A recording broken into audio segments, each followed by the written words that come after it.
Hello and welcome to the Minimum Competence episode for Monday, November 6th, 2023. I'm your host for today, Andrew Leahy, a tax and technology attorney from New Jersey. In today's episode, we have the implosion of Stroock, private equity wants clarity, SCOTUS case will pit domestic violence prevention and gun rights against each other, and Restructuring hampers disinformation research. Let's adjust to the changing time by diving directly into a big bowl of today's legal news. On this day in legal history, November 6, 1917, New York State adopted a state constitutional amendment granting the vote to women.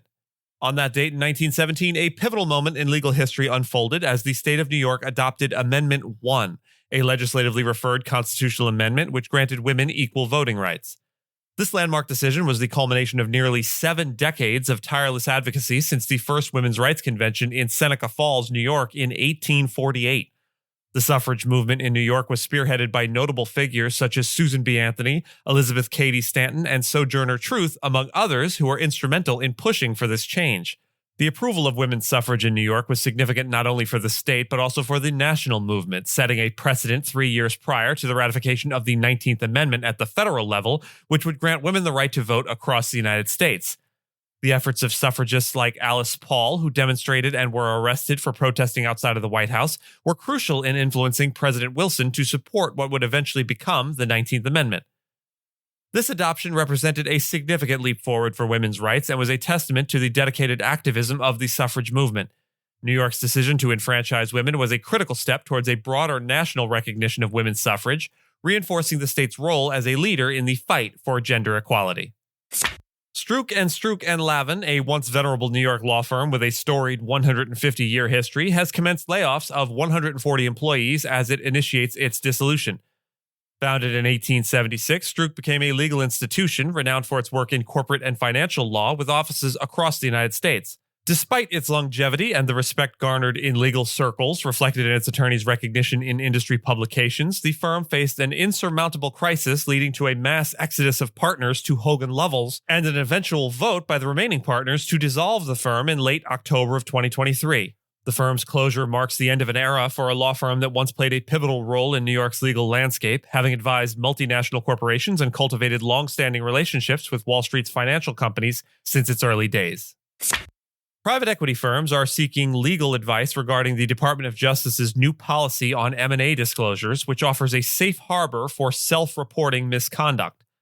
This new initiative provides a clearer path for buyers to avoid prosecution and is causing a stir among companies that are habitual acquirers. The policy resonates due to clearer self-reporting timelines and is under scrutiny for potentially increasing M&A activity, which some criticize for fostering market concentration.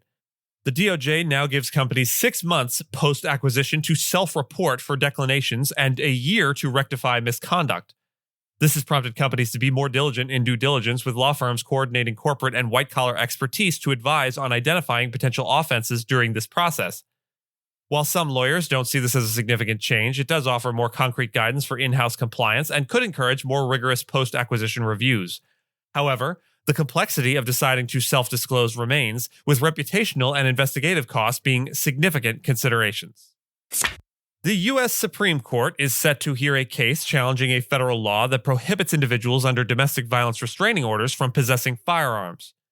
The appeal comes after the Fifth U.S. Circuit Court of Appeals ruled that the law was unconstitutional, influenced by the Supreme Court's Bruin decision, which dictates that gun laws must align with the nation's historical tradition of firearm regulation.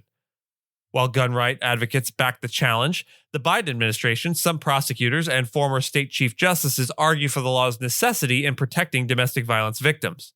The case has crossed typical partisan lines, with some conservative figures supporting the law and public defenders, typically liberal, challenging it on grounds of overcriminalization and procedural fairness.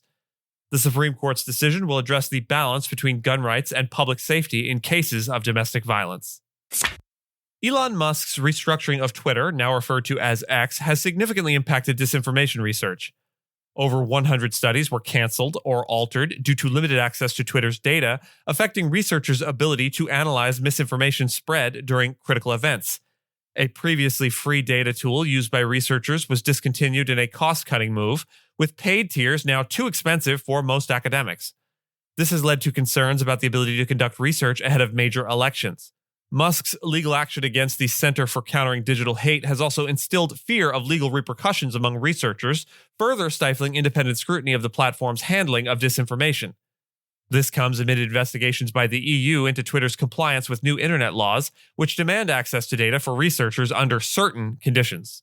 And with that, I thank you so much for listening to Minimum Competence, your daily news podcast for lawyers. If you're looking for more than Minimum Competence, links to further reading on all the topics touched on today are in the show notes. If you have any questions or story suggestions, you can find us on Mastodon on the esq.social instance. I'm at Andrew, and my co-host Gina is at Gina. The views, thoughts, and opinions expressed in this podcast are those of the host and do not represent those of any organization we may be affiliated with. Nothing here should be construed as legal advice because it is explicitly not legal advice.